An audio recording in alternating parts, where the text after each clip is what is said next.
এই যে আমাদের জীবন, এই জীবনের জন্য বিপদ, আপদ, পরীক্ষা, স্ট্রাগল এটা অনিবার্য, এটা হবেই। বিপদ নাই, কষ্ট নাই, আপদ নাই, অনিশ্চয়তা নাই, স্ট্রাগল নাই, এমনকি কেউ আছে এখানে? কেউ কি হাত তুলে বলতে পারবেন যে হুজুর আমার জীবনে কোনো বিপদ নাই, অথবা আমার জীবনে কোনো দুঃখ নাই, কষ্ট নাই, কোনো স্ট্রাগল নাই, কোনো রিস্ক নাই? এরকম সৌভাগ্যবান কেউ আছেন এখানে? তাহলে জীবনের জন্য পরীক্ষা এটা অনস্বীকার্য, হবেই হবে পরীক্ষা। পৃথিবীর জীবনটাই এমন, এভাবেই এই লাইফকে ডিজাইন করা হয়েছে। পরীক্ষা থাকবে, এখানে বিপদ থাকবে, এগুলো উত্তীর্ণ হয়ে আপনাকে যেতে হবে। চিরসুখ চির শান্তি এটাই পৃথিবীতে হয় না।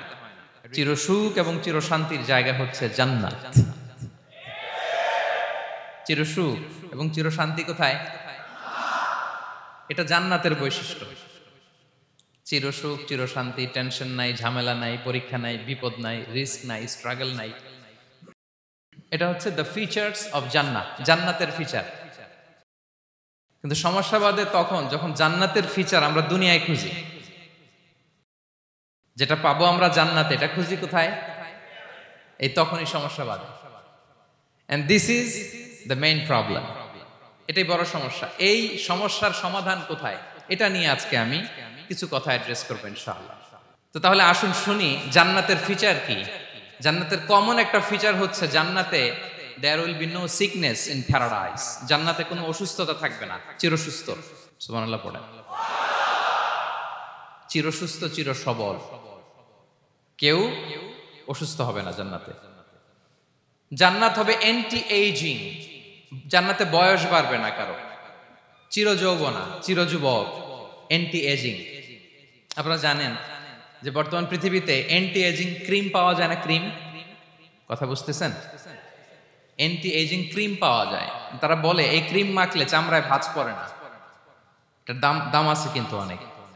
অ্যান্টি এজিং ক্রিম লাগায়, শ্যাম্পু ইউজ করে, অ্যান্টি এজিং অয়েল আছে, এটা দিলে নাকি চামড়ায় ভাঁজ পড়ে না। ইভেন ভারতের অনেক বড় একজন ব্যবসায়ী মুকেশ আম্বানি, নাম শুনছেন না? যে তার ছেলের বিয়ে হয়ে গেল। তো এই মুকেশ আম্বানির স্ত্রী নীতা আম্বানি, সে কিছুদিন আগে এক বটল গোল্ড ওয়াটার খেয়েছে, gold water, and its cost $60,000। $60,000 দাম এক বোতল গোল্ড ওয়াটারের। কেন? ফর অ্যান্টি এজিং, যাতে বয়সের ছাপ গালে না থাকে। এখন বলেন, এভাবে কি আমাদের বয়সকে ধরে রাখা সম্ভব এই পৃথিবীতে? সম্ভব না, কারণ এই ফিচারটা দুনিয়ার ফিচার না, এটা জান্নাতের ফিচার। সুবহানাল্লাহ পড়েন। তাহলে জান্নাতে কেউ অসুস্থ হবে না, জান্নাত হবে চির যৌবন, চির যৌবনা। ওখানে আমরা যুবক থাকবো, প্রত্যেকে 33 বছরের যুবক যুবতী হয়ে জান্নাতে ঢুকবো। বিষ্ণু ইসলাম বলেন, আহলুল জান্নাতি জুরদা ওয়া মুরদা ওয়া আবনাউ সালাসিন ওয়া সালাসিন। জান্নাতে যারা যাবে শুভ্র দাড়িবিহীন, প্রত্যেকে হবে 33 বছর বয়সের। ওই যে 33 বছর বয়সে একবার ঢুকলেন, আর বয়স বাড়বে না, ওইটাই চিরকাল ওই বয়স পাবেন। জান্নাতের আরেকটা ফিচার হচ্ছে নো ফ্রাস্ট্রেশন, কোনো চিন্তা নাই, দুশ্চিন্তা নাই, হাইপার টেনশন নাই, সজীব প্রাণবন্ত। সুবহানাল্লাহ। জান্নাতের আরেকটা ফিচার হচ্ছে there is no expiry date in Jannat. Expiry date আছে? জান্নাতে যে ঢুকবো 7 দিনের জন্য চেক ইন, নাকি? চেক ইন কয় দিনের জন্য? 7 দিন, 10 দিন পরে চেক আউট করে ফেলবে, এরকম না। নো এক্সপায়ারি ডেট, আজীবন। একবার এন্ট্রি পেলে বের হওয়ার টেনশন নাই। আল্লাহু আকবার। তাহলে no expiry date, rather it's eternal, আজীবন থাকবেন, খালিদিনা ফিহা, চিরকাল থাকবেন। এবং জান্নাতের সবচাইতে গুরুত্বপূর্ণ ফিচার হচ্ছে there will be no death in Jannat. জান্নাতে আপনার আর মৃত্যু হবে না, মৃত্যুর বিদায় হবে। তার মানে আপনি অমর হবেন। তাহলে আপনি চির সুস্থ চির সবল হবেন জান্নাতে, চির যুবক থাকবেন, প্রাণবন্ত থাকবেন, আপনি অমর হবেন, আপনি জান্নাতে মরবেন না।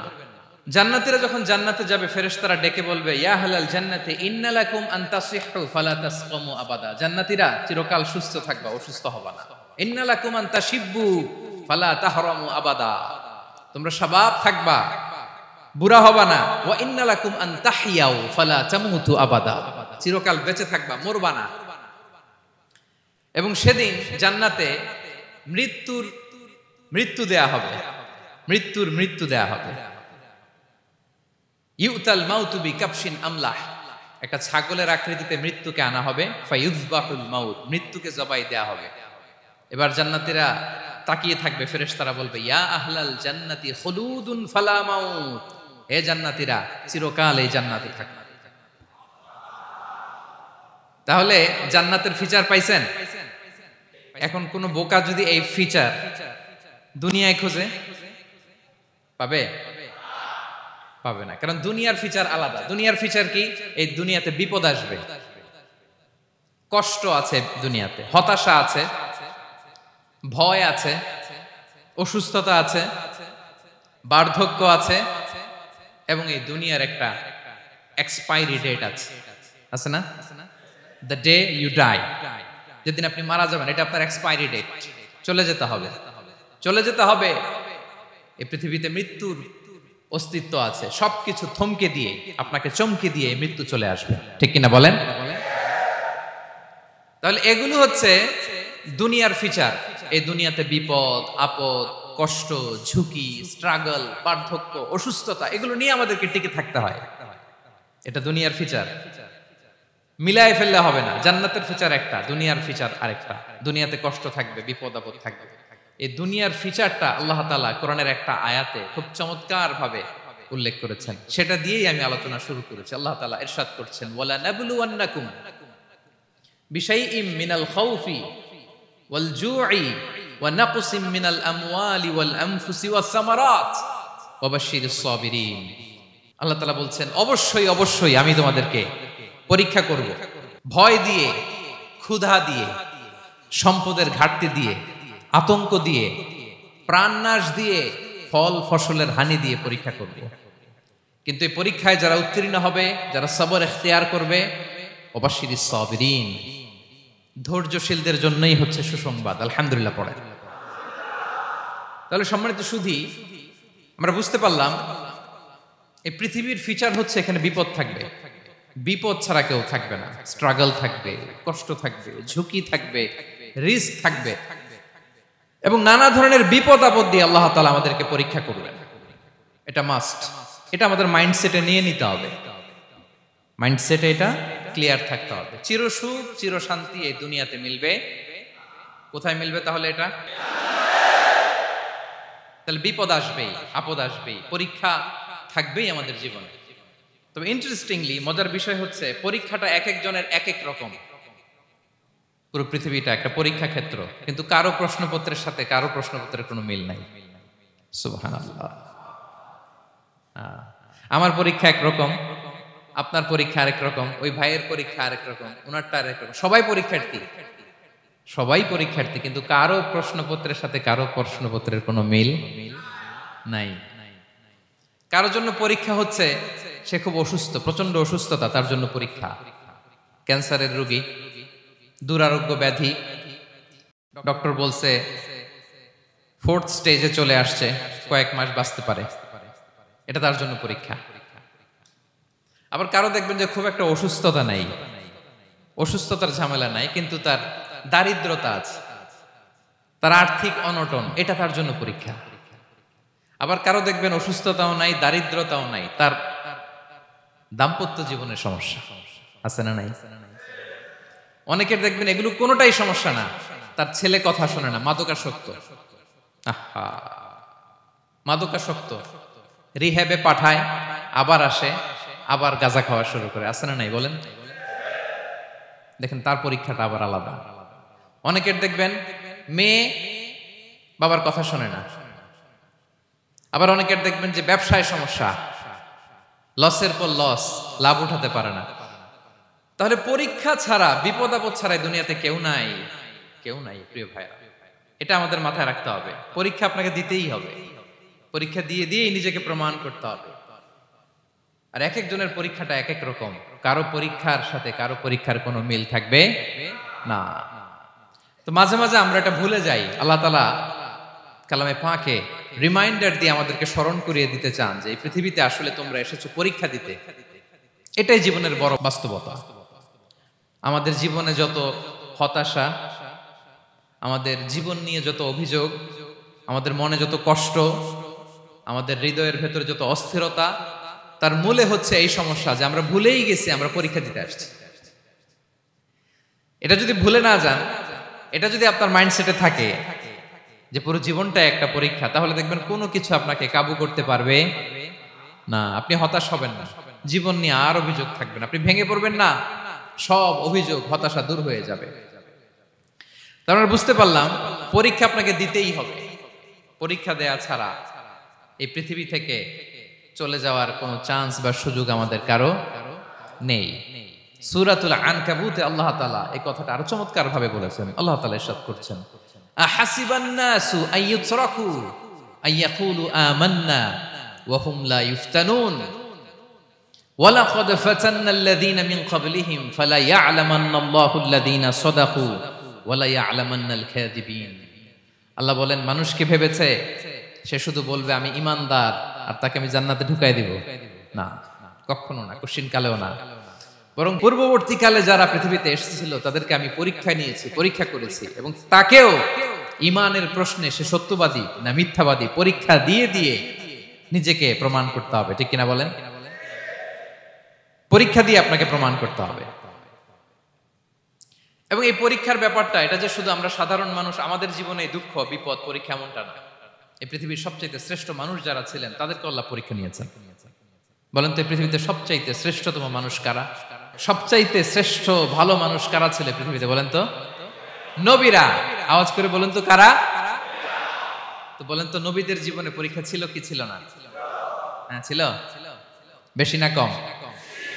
বিষ্ণু ইসলামকে জিজ্ঞাসা করা হলো, আইয়ুন নাসি আশাদ্দু বালাআন ইয়া রাসূলুল্লাহ, হে আল্লাহর রাসূল এই পৃথিবীতে কাদের জীবনে পরীক্ষা বেশি? বিষ্ণু ইসলাম বললেন, আল আম্বিয়া, নবীদের জীবনে। আল আম্বিয়া সুম্মাল আমসাল ফাল আমসাল, সবচাইতে জীবনে পরীক্ষার সম্মুখীন সবচাইতে বেশি হয়েছেন নবীরা। তারপরে নবীদের পরবর্তী অবস্থান যাদের, সিদ্দিকিন যারা, সোহাদা যারা, সলিহিন যারা, আল্লাহওয়ালা যারা, তাদের জীবনে পরীক্ষা বেশি। ইউবতালার রাজুলু আলা হাসাবি দীনি, ব্যক্তির দিনদারি যত বেশি তার জীবনে আল্লাহর পরীক্ষাও তত বেশি। আপনি আল্লাহওয়ালা হবেন, আপনার জীবনে পরীক্ষাও অনেক বেশি। এজন্য ইমানদার হওয়া যেমনি মর্যাদার, ইমানদারের জীবনে পরীক্ষাও হবে অনেক বেশি। এবং পরীক্ষা যত বড়, খেয়াল রাখতে হবে, মন খারাপ করার কোনো সুযোগ নেই। পরীক্ষা যার জীবনে যত বড়, সেটাতে সফল হতে পারলে ওটার প্রতিদানও বড়। পরীক্ষা যত বড়, এটাতে সাকসেস হইতে পারলে এটার রিওয়ার্ডও তত বড়। বিষ্ণু ইসলাম বলেন, ইযামুল জাযাই মাআ ইযামিল বালা, বালা যত বড় জাযাও তত বড়, প্রতিদানও তত বড়। আপনারা নবীদের জীবনে যদি খেয়াল করেন দেখবেন, যেই নবীর জীবনে পরীক্ষা যত বেশি সেই নবীর জীবনে সফলতাও তত বেশি। সাইয়েদনা ইব্রাহিম আলাইহিস সালামের কথাটা একটু খেয়াল করেন তো, বলেন তো ওনার জীবনে পরীক্ষা কেমন ছিল? বেশি না কম? ওনার জীবনের পরীক্ষা থেকেই তো আমরা এই শব্দটা ব্যবহার করি, আমরা বলি অগ্নি পরীক্ষা। কি বলি? মানে আগুনে নিক্ষেপ করা হয়েছে সাইয়েদনা ইব্রাহিম আলাইহিস সালামকে, তাও স্বাভাবিকভাবে না, উলঙ্গ করে, ন্যাকেট করে ওনাকে অপমানিত করবার জন্য ওনার গায়ের জামা কাপড় খুলে উলঙ্গ অবস্থায় আল্লাহর খলিল সাইয়েদনা ইব্রাহিম আলাইহিস সালামকে অগ্নিকুণ্ডে নিক্ষেপ করা হয়েছিল। এরকম এক্সপেরিয়েন্স এই অডিটোরিয়ামের ভেতরে আমাদের কখনো হয়েছে? তাইলে সাধারণ মানুষের জীবনের পরীক্ষা আর নবীদের জীবনের পরীক্ষার মধ্যে পার্থক্য আছে না নাই? ওই পরীক্ষায় উনি পাশ করে ফেললেন। ৮৬ বছর পর্যন্ত আল্লাহর কাছে দোয়া করলেন, আল্লাহ আমাকে একটা নেককার সন্তান দাও। আল্লাহ সন্তান দেয় না। ৮৬ বছর পরে আল্লাহ তাআলা সাইয়েদনা ইব্রাহিম আলাইহিস সালাম এবং হাজারের ঘরকে উজালা করে সন্তান দিলেন। সাইয়েদনা ইসমাঈল আলাইহিস সালাম পৃথিবীতে আসলেন কত বছর বয়সে? ৮৬ বছর বয়সের এখানে কেউ আছেন? হ্যাঁ, আছি আমরা? কেউ নাই। ৮৬ বছর বয়সে প্রথম সন্তান পেয়েছে। তাদের ঘরকে উজালা করে আল্লাহর নবী সাইয়েদনা ইসমাঈল আলাইহিস সালাম আসলেন।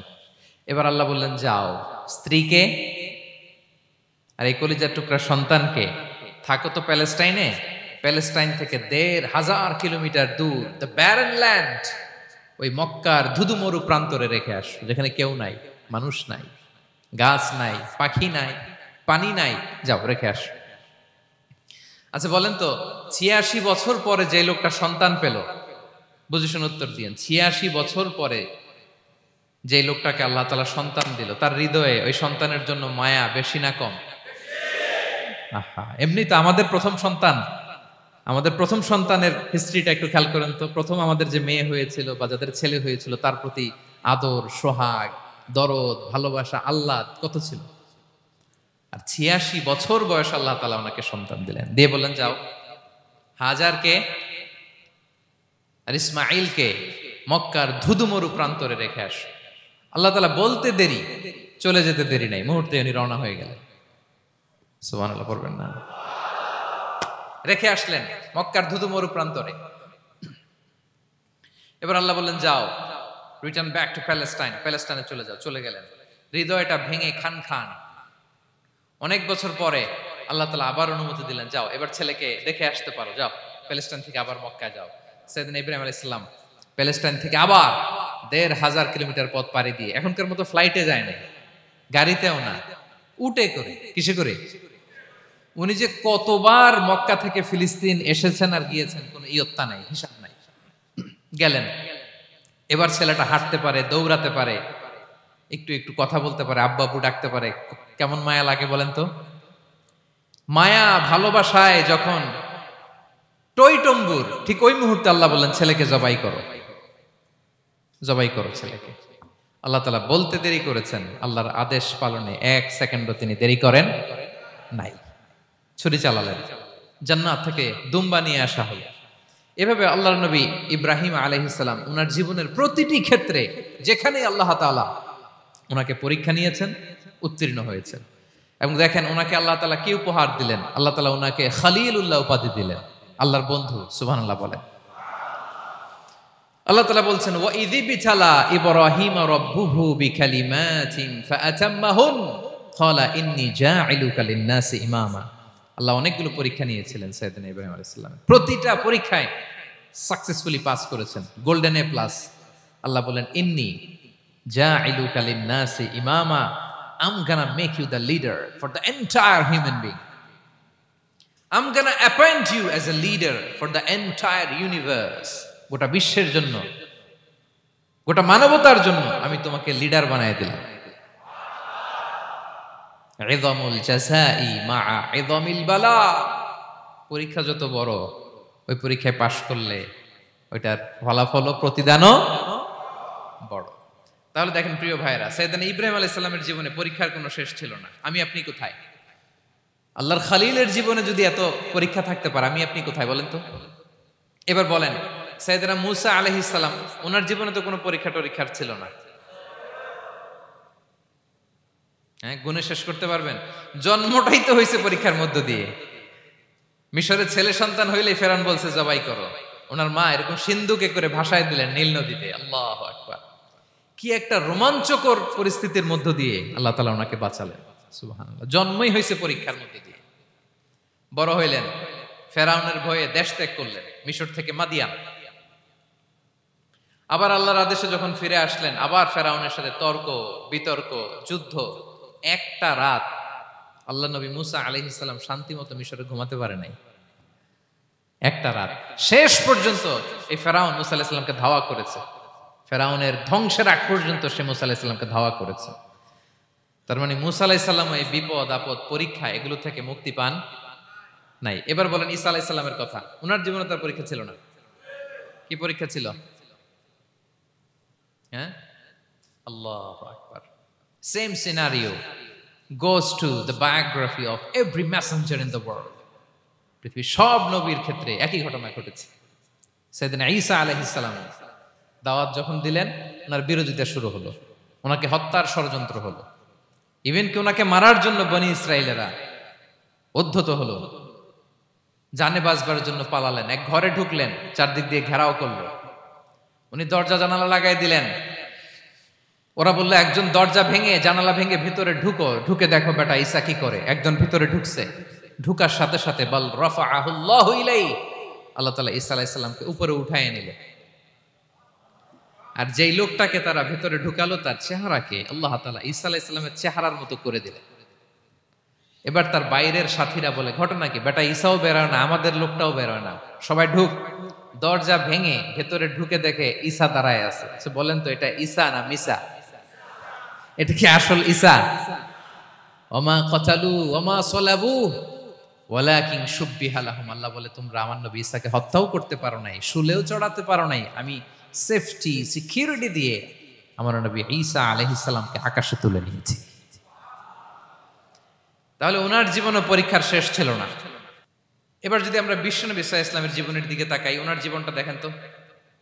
আমাদের পেয়ারা নবী বিশ্বনবী মুহাম্মদুর রাসূলুল্লাহ সাল্লাল্লাহু আলাইহি ওয়াসাল্লাম, ওনার জীবনে কি স্ট্রাগল ছিল? স্ট্রাগল। মাক্কি জীবনের কথা যদি একটু খেয়াল করেন দেখেন তো, 3 বছর শিয়াবে আবি তালেবে জেল খেটেছেন, না খেয়েছিলেন।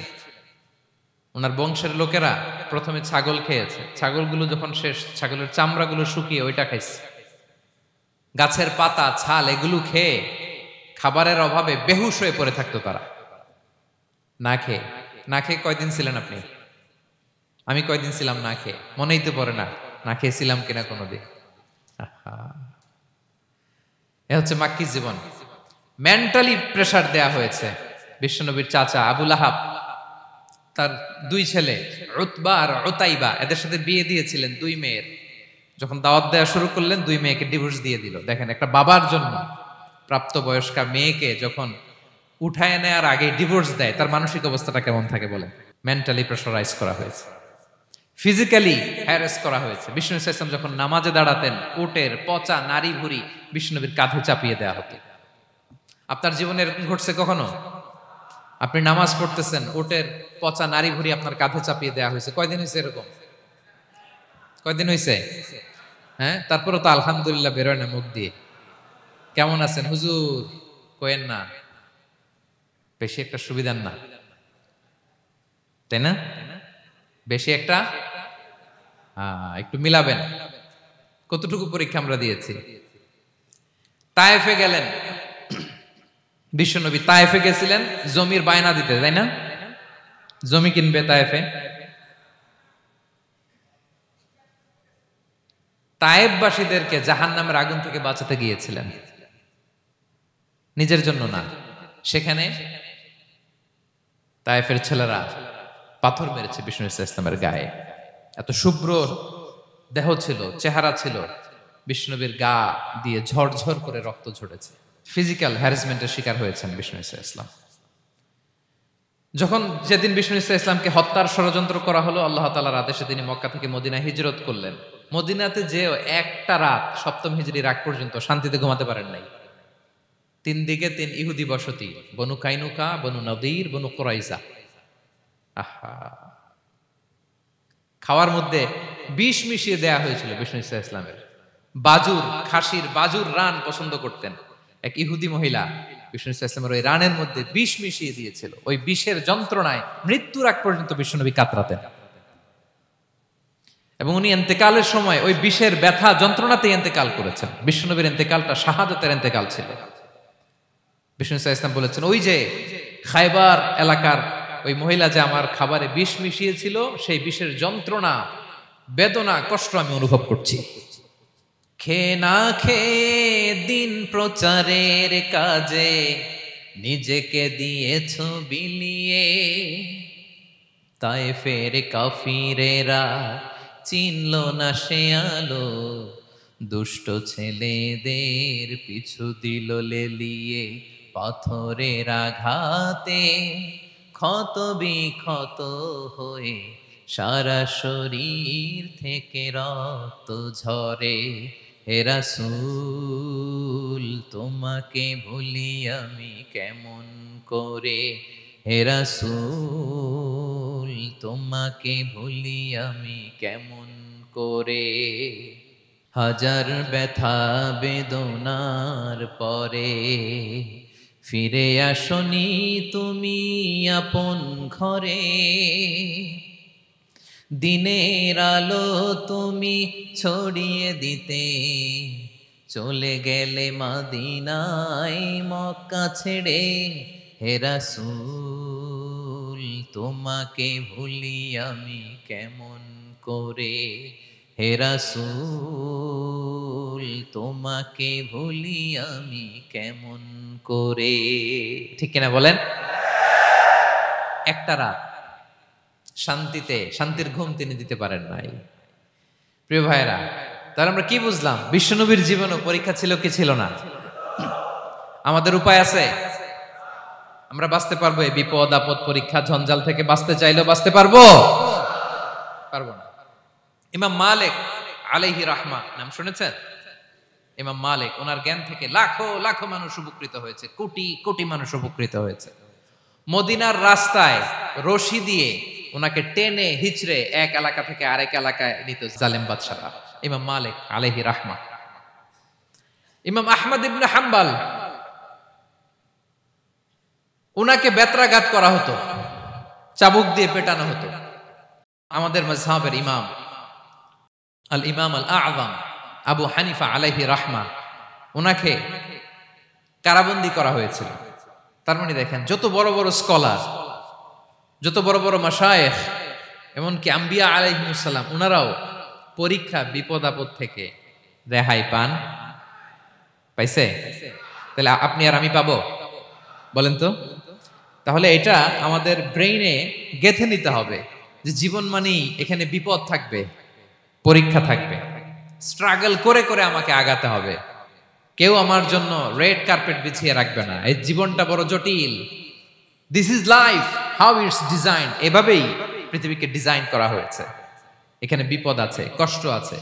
এই পরীক্ষা দিয়ে দিয়ে আপনাকে উত্তীর্ণ হতে হবে। বুঝতে পেরেছেন প্রিয় ভাইরা? নাও দ্য কোশ্চেন আরাইজ, এখন প্রশ্ন হচ্ছে, কেন আল্লাহ এই পরীক্ষা নেন? কেন? আল্লাহ তাআলা সূরা মুলকে বলেছেন, এই পৃথিবী সাজানোর, এই জীবন মৃত্যুর এই খেলা, এটার উদ্দেশ্যটাকে আল্লাহ তাআলা স্পষ্ট করে বলেছেন। আল্লাযী খালাকাল মাউতা ওয়াল হায়াতা লিয়াবলুয়াকুম আইয়ুকুম আহসানু আমালা। জীবন মৃত্যু দিয়ে তোমাদের জীবনকে সাজানো হয়েছে এজন্য, যাতে করে তিনি তোমাদের পরীক্ষা করতে পারেন। কি করতে পারেন? তোমাদের মধ্যে কে সৎকর্মে অগ্রগামী, কে কাজে ভালো, আমলে ভালো, এটা দেখার জন্য। বেসিকলি আল্লাহর দেখার প্রয়োজন নাই, আমাদেরকে দেখানোর জন্য এই পরীক্ষার আয়োজন। আমি ভালো করবো না খারাপ করবো এটা আল্লাহ জানে না? তো ওনার পরীক্ষা করা লাগে কেন? কথা বলেন। আমি জান্নাতি না জাহান্নামী এটা আল্লাহ জানেন না? বেসিকলি আমাদেরকে জানানোর জন্য এই পরীক্ষার আয়োজন। কাদেরকে জানানোর জন্য? মানে তুমি জেনে যাও তুমি জান্নাতি না জাহান্নামী। আমি ভালো করেই জানি। একটা ছোট্ট উদাহরণ দিলে বুঝতে পারবেন প্রিয় ভাইয়েরা। ধরেন আল্লাহ তাআলা দুইজনকে সৃষ্টি করলেন। উদাহরণস্বরূপ একজনের নাম আব্দুল্লাহ, আরেকজনের নাম আব্দুর রহমান। সৃষ্টির পরে আব্দুল্লাহকে বললেন, আব্দুল্লাহ, আমি জানি তুমি পৃথিবীতে 50 বছর হায়াত পাইতা, খুব ভালো কাজ করতে, তুমি দুনিয়াতে অনেক ভালো কাজ করতে, এটা আমি আগেই জানি, আমার অসীম জ্ঞান বলে আমি আগে থেকেই জানি। তো যাও, তোমার এইমাত্র সৃষ্টি করলাম, যাও তুমি জান্নাতে ঢুকে যাও, কারণ আমি জানি তুমি জান্নাতি হবে। আচ্ছা, আর আব্দুর রহমান, তুমি পৃথিবীতে খুব খারাপ কাজ করতে, এটা আমি জানতাম, তোমারে পাঠাইলে খারাপ কাজ করবা, তুমি সীমা লঙ্ঘন করবা, অন্যায় করবা, অপরাধ করবা, তুমি জাহান্নামী হবা, যাও। যেহেতু আমি জানি পরীক্ষার আর দরকার নেই, তোমারে জাহান্নাম দিয়ে দিলাম, যাও ঢুকে যাও। আব্দুল্লাহ ঠিকই জান্নাতে ঢুকে যাবে, আব্দুর রহমান কি ঢুকবে?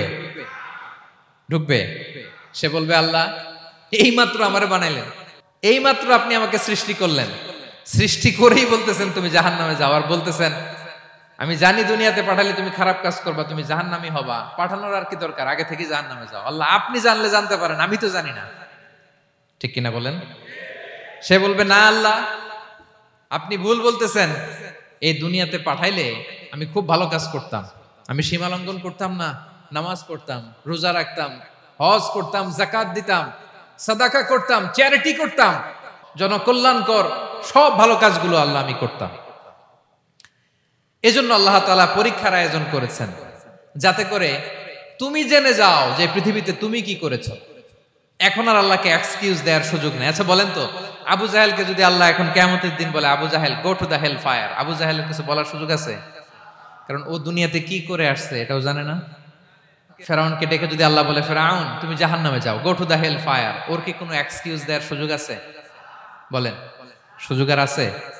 কারণ তুমি দুনিয়াতে কি করেছো তোমার চেয়ে ভালো কেউ আর জানে। তা পৃথিবীতে এই পরীক্ষার এই আয়োজনের সবচাইতে বড় উদ্দেশ্য হচ্ছে যাতে করে আমরা দেখে যাই যে আমরা কি কাজ করছি। কেউ যখন পরীক্ষা দেয় প্রিয় ভাইরা, ওই পরীক্ষায় কত পাবে তার একটা হিসাব আছে না? বলেন, আপনি গণিত পরীক্ষা দিয়ে আসছেন, যে 100তে 100 পাবে সে বলতে পারে আমার সব অঙ্ক হয়েছে, ঠিক কিনা বলেন? আর যে লাড্ডু গুড্ডু বুঝছেন তো, কিছুই পারে নাই, ঘোড়ার ডিম, তারও একটা হিসাব আছে যে সে কিছুই লিখে আসতে পারে নাই। তাই পৃথিবীতে এই পরীক্ষার আয়োজনের প্রধানতম কারণ হচ্ছে যাতে করে আমরা বুঝে যেতে পারি যে আমরা কোথায় যাব, জান্নাতে না জাহান্নামে। প্রিয় সুধী, এ পর্যায়ে আমরা জানবো এই যে পরীক্ষা আল্লাহ তাআলা নিচ্ছেন আমাদেরকে, এই পরীক্ষায় সফল হওয়ার মূল মন্ত্র কি? কোরআনে বিভিন্ন আয়াতে এই পরীক্ষার কথা বলা হয়েছে এবং এই পরীক্ষার সফলতার মূল মন্ত্রও কোরআনে ঘোষিত হয়েছে। আলহামদুলিল্লাহ বলেন। যে আয়াত দিয়ে আমি শুরু করেছি এই আয়াতে আল্লাহ তাআলা বলেছেন, ওয়াবাশশিরিস সাবিরিন, নবী হে ধৈর্যশীলদেরকে আপনি সুসংবাদ দিন। ধৈর্যশীলদেরকে সুসংবাদ দিন, তার মানে বিপদে ধৈর্য ধারণ করতে হবে প্রিয় ভাইরা। ইন্নামাস সাবরু ইনদা সাদামাতিল উলা, বিপদে আমরা অনেক সময় প্যানিক হয়ে যাই, অস্থির হয়ে যাই, কি করব, হতাশ না। মুমিনরা হতাশ হয় না, ধৈর্য ধারণ করে। কি করে? কি করে? ধৈর্য ধারণ করার শক্তি দাও গো মেহেরবান আমায়, দাও গো মেহেরবান। পড়েন, ধৈর্য ধারণ করার শক্তি দাও গো মেহেরবান আমায়, দাও গো মেহেরবান। সবাই বলুন একসাথে, ধৈর্য ধারণ করার শক্তি দাও গো মেহেরবান আমায়, দাও গো মেহেরবান। বুকের ভেতর ব্যথার নদী বইছে অবিরাম, বইছে বইছে অবিরাম। পড়ুন, ধৈর্য ধারণ করার শক্তি দাও গো মেহেরবান আমায়, দাও গো মেহেরবান। পড়েন আমিন। আল্লাহ যেন বিপদে আমাদেরকে ধৈর্য ধারণ করার তৌফিক দান করে। প্রিয় ভাইয়েরা, ধৈর্য এটা এমন একটা গাছ যে গাছের সারা গায়ে কাটা, কিন্তু এই গাছের ফলটা বড় সুস্বাদু। আই রিপিট, আমি আবারও বলছি, ধৈর্য এটা এমন একটা গাছ যে গাছের সারা গায়ে কাটা, কিন্তু ফলটা বড় মিষ্টি, ফলটা বড় সুস্বাদু। সবাই ধৈর্য ধারণ করতে পারে না। বিষ্ণু ইসলামকে আল্লাহ তাআলা নানা সময় আশ্বস্ত করেছেন, সান্ত্বনা দিয়েছেন, আর ধৈর্যের বাণী শুনিয়েছেন। আল্লাহ বলেন, ফাসবির কামা সবারা উলুল আজমি মিনার রসুল। নবী হে, আপনার আগে দৃঢ় প্রত্যয়ী নবীরা যেরকম ধৈর্য ধারণ করেছে, আপনিও ধৈর্য ধারণ করুন। সূরাতুল মুজাম্মিল আল্লাহ তাআলা বলছেন, ওয়াসবির আলা মা ইয়াকুলুনা ওয়াহজুরহুম হাজরান জামিলা। ওরা যাই বলুক আপনি ধৈর্য ধারণ করুন, ওদের কথাকে ইগনোর করুন। Just ignore what they are saying to you. যা বলে আপনি জাস্ট ইগনোর করেন। ওরা বিষ্ণু ঈসা ইসলামের মনোবলকে ভেঙে দেওয়ার জন্য কখনো বিষ্ণু ঈসা ইসলামকে কবি বলে গালি দিত। কবি কি বলতো? শায়ের। কখনো বলতো মজনুন, পাগল। নাউজুবিল্লাহ পড়বেন না? পাগল বলে গালি দিত। মাঝে মাঝে বলতো কাহিন, গণক। মাঝে মাঝে বিষ্ণু ঈসা ইসলামকে তারা বলতো আবতার, লেস কাটা। মুহাম্মদ, তোমার ছেলে নাই, তোমার বংশ নির্বংশ হয়ে গেছে, তোমার নাম নেয়ার মতো কেউ নাই। আহা, কপাল পোড়া। গোটা বিশ্বব্যাপী বিষ্ণু ঈসা ইসলামের সুনাম সুখ্যাতি ছড়িয়ে দিয়েছে কে? আকাশ বাতাস মাড়িয়ে, সাত আকাশ ছাড়িয়ে আল্লাহর আরশ পর্যন্ত আল্লাহ তাআলা বিষ্ণু নবীর সুনাম সুখ্যাতিকে সুউচ্চ করেছেন। ঠিক কিনা বলেন? ইগনোর করুন। আপনাকে কবি বলে, গণক বলে, আপনাকে পাগল বলে, আপনাকে লেসকাটা বলে, জাস্ট ইগনোর দেন। বর্তমান সময়েও নানা ধরনের ট্যাগ আমাদেরকেও দেয় কি দেয় না? বলেন, দেয়।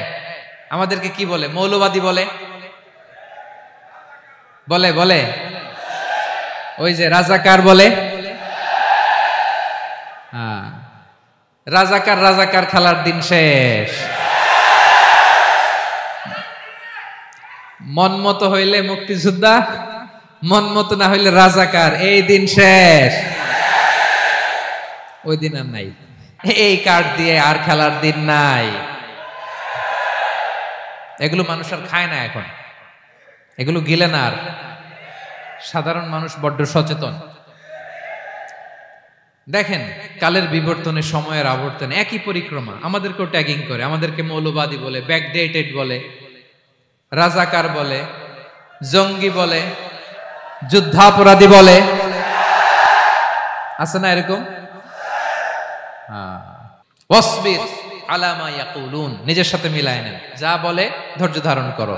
ওয়াহজুরহুম হাজরান জামিলা, জাস্ট ইগনোর দেম, ভালোভাবে ইগনোর করেন, খালাস, সালাম দিয়ে কেটে পড়েন।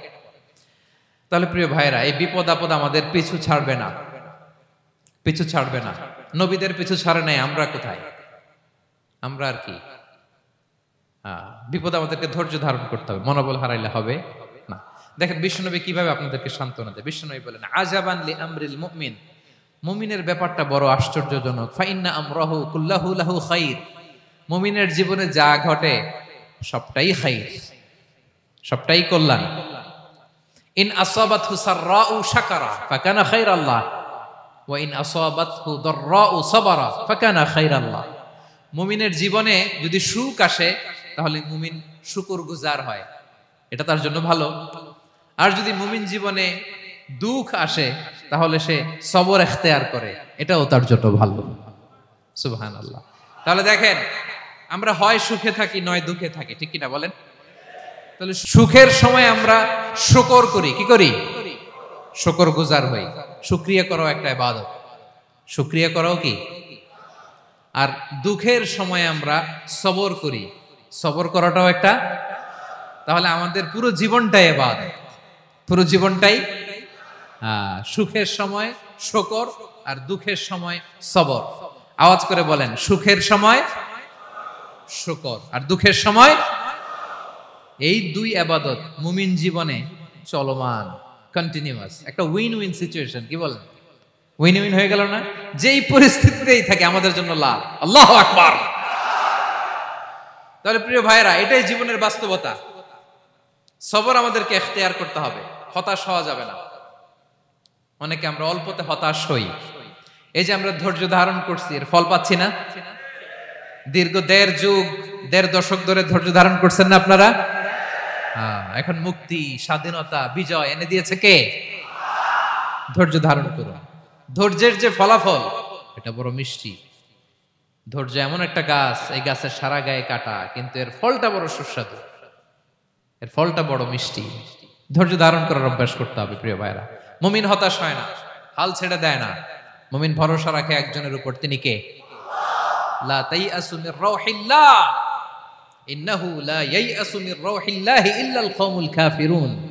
আল্লাহর রহ থেকে, রহম থেকে নিরাশ হয়ে যাও না। কাফির ছাড়া, অকৃতজ্ঞ ছাড়া কেউ আল্লাহর রহ থেকে, আশা থেকে নিরাশ হয় না। শয়তানের সবচেয়ে বড় মিশন হলো আমাদেরকে হতাশ বানানো, এটা খেয়াল রাখবেন। শয়তানের সবচাইতে বড় মিশন কি? আমাদেরকে হতাশ করে দেয়া। হতাশ বানাইতে পারলে সে সাকসেসফুল, খুশি। কিন্তু আমরা এত সহজে হতাশ হই না, আমরা নিরাশ হই না, আমরা বিপদে হাল ছেড়ে দেই না। আমরা ভরসা রাখি এক মহান সত্তার উপর, তিনি কে? মনে থাকবে?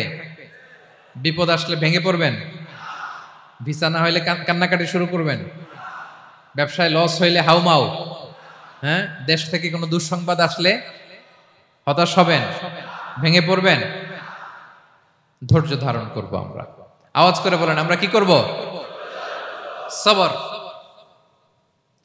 বিপদ ট্যাকেল দেওয়ার প্রথম স্টেপ হচ্ছে সবর, ধৈর্য ধারণ করতে হবে। অবশ্যই সাবিরিন, ধৈর্যশীলদেরকে সুসংবাদ দাও।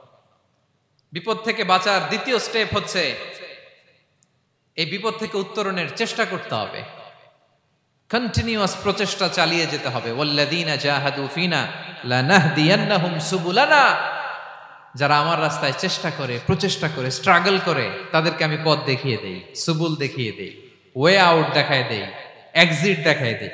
কোথাও আটকাবেন না আপনি, আপনাকে এক্সিট দেখাই দিবে কে? মালয়েশিয়াতে কেলুয়ার বলে না, কেলুয়ার কি বলে চিনেন? কেলুয়ার মানে কি? এক্সিট। এক্সিট পেয়ে যাবেন, আটকাবেন না আপনি জীবনে কোথাও। 3 নাম্বার, আল্লাহর উপর তাওয়াক্কুল করতে হবে বিপদ আসলে। ওমাইয়া তাওয়াক্কাল আলাল্লাহি ফাহুয়া হাসবুহ, আল্লাহর উপর যে তাওয়াক্কুল করে আল্লাহই তার জন্য যথেষ্ট হয়ে যায়। তাহলে বিপদে প্রিয় ভাইয়েরা আমরা প্যানিক হব না, ধৈর্য ধারণ করব, বিপদ থেকে উত্তরণের সর্বোচ্চ প্রচেষ্টা চালিয়ে যাব, আর ভরসা রাখবো একজনের উপর, তিনি কে? আর বিপদ আসলে এটাকে নেগেটিভলি নেবেন না সব সময়। বিপদ আপদ এটা অনেক পজিটিভ ভালো জিনিস আমাদের জীবনে বয়ে নিয়ে আসে। শাইখুল ইসলাম ইবনু তাইমিয়া আলাইহি রাহমা উনি বলতেন, খুব দামি কথা, খুব হেভি ওয়েট কথা, মনোযোগ দিয়ে শুনুন। তিনি বলতেন, যে নেয়ামত তোমাকে আল্লাহ থেকে দূরে সরায়, ওই নেয়ামতের চেয়ে বিপদ ভালো, যে বিপদ তোমাকে আল্লাহর দিকে ধাবিত করে। আই রিপিট, আমি আবারও বলি, যে নাজ নেয়ামত তোমাকে আল্লাহ থেকে দূরে সরিয়ে দেয়, সে নাজ নেয়ামতের চেয়ে ওই বিপদ আপদ ভালো, যেই বিপদ আপদ তোমাকে আল্লাহর কাছে টেনে নেয়। তাহলে বিপদ আপদ আসলে আপনি হতাশ হবেন? আর কখনো দুঃখ করবেন? মোয়ারের ভাইয়েরা, আর মন খারাপ করবেন? আপনি খেয়াল করে দেখেন, বিপদ আসলে আমরা আল্লাহরে ডাকি বেশি। যখন অসুস্থ আপনি খেয়াল করেন তো, আল্লাহ আল্লাহ তুমি ছাড়া বাঁচানোর কেউ নাই, আল্লাহ আল্লাহ তুমি হেফাজত করো, আল্লাহ তুমি সুস্থ করে দাও। যখন লাইফ থ্রেট, দেখেন আপনি গুম হয়ে যেতে পারেন, আপনার কারাবন্দী করতে পারে, এরকম একটা বিপদের মধ্যে আছেন, তখন খেয়াল করেন তো আল্লাহর সাথে আপনার কানেক্টিভিটি, রিলেশনশিপটা কতটা ডেভেলপ হয়। কারণ বিপদে পড়লে আমরা আল্লাহরে ডাকি বেশি। তাহলে বিপদ আপদেরও কিছু পজিটিভ সাইড বা দিক আমাদের জীবনে আছে না নাই? অনেক পজিটিভ দিক আছে, কয়েকটা শেয়ার করি। 1 নাম্বার, আল্লাহ 1 নাম্বার পজিটিভ সাইড তো বললাম, ইমাম ইবনু তাইমিয়া যেটা বললেন। এরপরে হচ্ছে মাঝে মাঝে আল্লাহ তাআলা আমাদের মর্যাদাকে আপগ্রেড করতে চায়, এলিভেট করতে চায়। আপনি ধরেন কোন একটা এয়ারলাইন্সের রেগুলার প্যাসেঞ্জার টিকিট কাটেন, মাঝে মাঝে হঠাৎ করে দেখবেন কাউন্টারে গেলে তারা বলে, you are upgraded to business class, অথবা you are upgraded to first class. যেহেতু রেগুলার প্যাসেঞ্জার, অনেক মাইলস জমা হয়েছে, আপগ্রেড করে দেয়। আল্লাহ তাআলা মাঝে মাঝে চায় তিনি আমাদের মর্যাদাকে, র্যাঙ্ক এটাকে আপগ্রেড করবেন, কিন্তু আমার যে আমল আখলাকের অবস্থা, ওইটা দিয়ে ওই আপগ্রেড র্যাঙ্কে যাওয়ার সুযোগ নাই। বুঝতেছেন কথা? আল্লাহ চায় আমার লেভেল একটু আপ করতে, কিন্তু আমার আমলের যে অবস্থা, এতে আমি ওখানে যাই না। তখন আল্লাহ কিছু বিপদ আপদ দিয়ে, পরীক্ষা দিয়ে বান্দাকে টেস্ট করে। ওই পরীক্ষায় যদি উত্তীর্ণ হন, সাথে সাথে আল্লাহ তাআলা আপনার লেভেল বা র্যাঙ্ক আপগ্রেড করে দেয়। সুবহানাল্লাহ পড়বেন না? তাহলে লাভ না লস? আওয়াজ করে বলেন, লাভ না লস? মুমিন জীবনের সব লাভ। যত বিপদ আপদ আপনাকে স্পর্শ করে, প্রতিটাতেই আপনার জন্য কল্যাণ। বিষ্ণু ইসলাম বলেন, মা ইউসিবুল মুসলিমা মিন নাসাবিন ওয়ালা ওয়াসাবিন ওয়ালা হাম্মিন ওয়ালা হুজনিন ওয়ালা আযান ওয়ালা গাম্মিন হাত্তা শাওকাতি ইউশাকুহা ইল্লা কাফারাল্লাহু বিহা খাতায়া। আপনার জীবনে যত দুঃখ, যত যন্ত্রণা, যত টেনশন, যত অ্যাংজাইটি, যত ইনজুরি, এমনকি গোলাপ ফুল পাড়তে যে ওখানে যে কাটা বাঁধছে, বরই খেতে যে বরই গাছে ওঠার পর যে একটা কাটা বিঁধছে আপনার হাতে, এর কারণে আল্লাহ তাআলা আপনার গুনাহ মাফ করে দেয়। সুবহানাল্লাহ। তাহলে বিপদ আপদ দিয়ে আল্লাহ বান্দার মর্যাদাকে আপগ্রেড করে। বিপদ আপদে ফেলে আল্লাহ তাআলা বান্দার পাপ মোচন করে। বিপদ আপদ দিয়ে আল্লাহ তাআলা বান্দার শাস্তি মওকুফ করে। এমন পাপ করছেন, এটার জন্য শাস্তি বরাদ্দ হয়ে গেছে, কিন্তু আল্লাহ তাআলা ওই শাস্তি থেকে মাঝে মাঝে আপনাকে বাঁচাতে চায়, তখন কিছু বিপদ দিয়ে বান্দারে পরীক্ষা করে। উত্তীর্ণ হলেই আল্লাহ তাআলা ওই শাস্তিকে মওকুফ করে দেয়। তাহলে আসুন সামারি করি, পুরো আলোচনাটার সামারি করি। 1 নম্বর সামারি হচ্ছে, বিপদ আপদ, পরীক্ষা, স্ট্রাগল, কষ্ট, এটা সুন্নাতুল্লাহি ফিদ দুনিয়া। এই দুনিয়ায় আল্লাহর সুন্নাত, এর বাইরে কেউ যেতে পারে না। ইভেন নট দ্য মেসেঞ্জার্স, নবীরাও না। আজকের আলোচনায় শুনছেন না নবীদের জীবন দিয়ে কি গেছে, ups and downs, test and trial. নবীরাও না। তাহলে এটা আমাদের মাইন্ডসেটের সাথে সেট আপ করে নিতে হবে যে অতীতে, বর্তমানে, ভবিষ্যতে বিপদ আপদ মুক্ত এই পৃথিবীতে কেউ থাকবে না। পারবেন? হ্যাঁ, এটা মাইন্ডসেটে নিয়ে নিতে হবে যে এটাই জীবন, বিপদ আপদ দিয়ে আল্লাহ পরীক্ষা করবেন। এটাই পৃথিবী। চির সুখ চির শান্তি এই পৃথিবীতে খুঁজলেই পাওয়া যায় না। শুরুতে বলছিলাম না, চির সুখ চির শান্তি। বলেন তো এটা কি দুনিয়ার ফিচার না জান্নাতের ফিচার? জান্নাতের ফিচার দুনিয়ায় খুঁজলে পাওয়া যাবে? যাবে না। তাহলে আজকের আলোচনার 1 নাম্বার লেসন হচ্ছে বিপদ আপদ এটা সুন্নাতুল্লাহি ফিদ দুনিয়া। এই দুনিয়া আল্লাহর সুন্নাত, এটা থেকে মুক্তি পাওয়ার কোনো সুযোগ নাই, নবীরাও পায় নাই। 2 নাম্বার লেসন, বাঁচার যেহেতু সুযোগ নাই, we have to face it with patience, intellect and tawakkul. বিপদে অস্থির হওয়া যাবে না, এটাকে ফেস করতে হবে উইথ পেশেন্স, ধৈর্যের সাথে। বিপদ আমরা মোকাবেলা করব কিসের সাথে? ধৈর্য। প্যানিক হবেন না, অস্থির হবেন না, ধৈর্য ধারণ করবেন উইথ ইন্টেলেক্ট। আল্লাহর দেয়া আপনার ইন্টেলেক্ট খাটিয়ে এই বিপদ উত্তরণের সর্বান্তকরণের চেষ্টা প্রচেষ্টা আপনার চালায় যেতে হবে। আর সবশেষে আত-তাওয়াক্কুল আলাল্লাহ, ডিপেন্ডিং অন আল্লাহ, ভরসা করব কার উপর? আল্লাহর উপর। পারা যাবে তো? আচ্ছা, 2টা লেসন গেল। 3 নাম্বার লেসন হচ্ছে আমাদের ছেলে মেয়েদেরকে we have to educate our child regarding the test and trial in this duniya. দুনিয়ার এই বিপদ আপদের ব্যাপারে আমাদের ছেলে মেয়েদেরকে শেখাতে হবে, বুঝাতে হবে। ওরা ছোট মানুষ তো অস্থির হয়ে যায়, আব্বু আমার সাথে কেন এমন হয়, আমারই শুধু পেন্সিল চুরি হয়, আমারই শুধু এটা হয়, আমি পরীক্ষায় খারাপ করি, আমি ব্যথা পাই, আমার এই আমার সেই। ছোট মানুষ তো বুঝে না। ওরা বুঝাইতে হবে যে বাবা, this is the essence of life, এটাই জীবন। এটাই কি? এই লাইফ হ্যাকস গুলো তাদেরকে শেখাইতে হবে। ডোন্ট বি প্যানিক, প্যানিক হওয়া যাবে না। This is how life is design, এটাই জীবন। বিপদ আপদ আসবে, এটাকে মেনে নিতে হবে, ছেলে মেয়েদেরকে শিখাইতে হবে, তাহলে তারাও প্যানিক হবে না। পারবেন তো ইনশাআল্লাহ? আচ্ছা, 4 নাম্বার লেসন হচ্ছে যেটা আমরা জানলাম, এই বিপদ আপদ সবসময় আমাদের জন্য খারাপ না। Sometimes it brings khair for us if dealt properly. ঠিক মতো বিপদকে ডিল করতে পারলে এটা আসলে আমার জন্য আখেরে কল্যাণই বয়ে নিয়ে আসে। কি বলেন, তাই না? কল্যাণ বয়ে নিয়ে আসে। সব শেষ কথা হলো আমরা যেন এই বিপদগুলোকে প্রপারলি ডিল করতে পারি, আমরা যেন সবর ইখতিয়ার করতে পারি। আল্লাহর কাছে চাইতে হবে, দোয়া করতে হবে, কারণ তৌফিক দেওয়ার মালিক কে? আল্লাহর কাছে যেন আমরা কায়মনোবাক্যে প্রার্থনা করতে পারি, আল্লাহ এই বিপদকে যেন আমরা ডিল করতে পারি উইথ সাবর, উইথ ইন্টেলেক্ট, উইথ তাওয়াক্কুল। আসল হাতিয়ার হচ্ছে এটা, দোয়া। আল্লাহর কাছে চাইবেন, মনোযোগের সাথে চাইবেন, আন্তরিকতার সাথে চাইবেন। উদউল্লাহ ওয়া আনতুম মুখিনুনা বিল ইজাবা।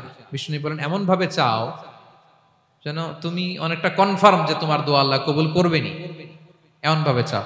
অনেকে রোবোটিক দোয়া করে। রোবোটিক দোয়া মানে দোয়ার মধ্যে প্রাণ নাই, ধ্যান নাই, মন নাই, আগ্রহ নাই, ভালোবাসা নাই। ওই দোয়া আল্লাহ কবুল করে না। মনোযোগ দিয়ে চাইতে হবে চাওয়ার মতো, তাহলে আল্লাহ তাআলার পক্ষ থেকে তৌফিক পাওয়া যাবে। পারা যাবে তো ইনশাআল্লাহ? আল্লাহ তাআলা আমাদের সবাইকে বিপদে আপদে ধৈর্য ধারণ করার তৌফিক দান করুক। নবীরা তাদের জীবনে যেভাবে স্ট্রাগল, আপস এন্ড ডাউনস, বিপদগুলোকে, টেস্ট এন্ড ট্রায়াল গুলোকে ডিল করেছে, আমরা যেন সেভাবে ডিল করতে পারি। আল্লাহ তৌফিক দান করুক। আল্লাহ তাআলা আমাদের সবাইকে কথাগুলো বোঝা আর আমল করার তৌফিক দান করুক। হাযা মা ইনদি ওয়াল ইলমু ইনদাল্লাহি আলাইহি তাওয়াক্কালতু ওয়া ইলাইহি উনীব। ওয়াসসালামু আলাইকুম ওয়া রাহমাতুল্লাহি তাআলা ওয়া বারাকাতুহু।